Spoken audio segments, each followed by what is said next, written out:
大家好，欢迎收听台湾俗谚。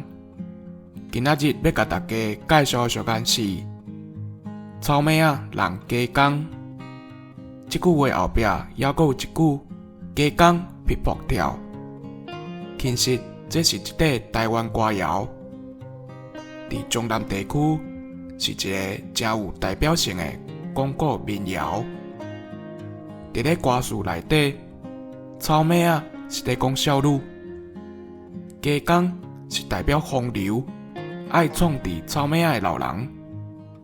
伊用加工甲草蜢仔相搭的情景，来比喻老人在戏人姑娘仔。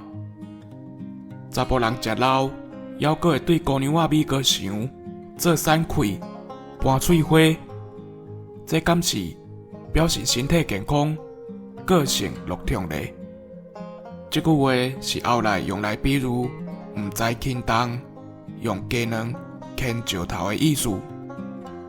就可比北韩可说家己有核子武器，不三时就摕出来对周围的国家呛赌。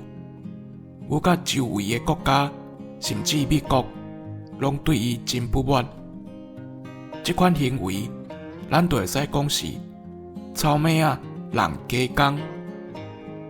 以上，感谢收听。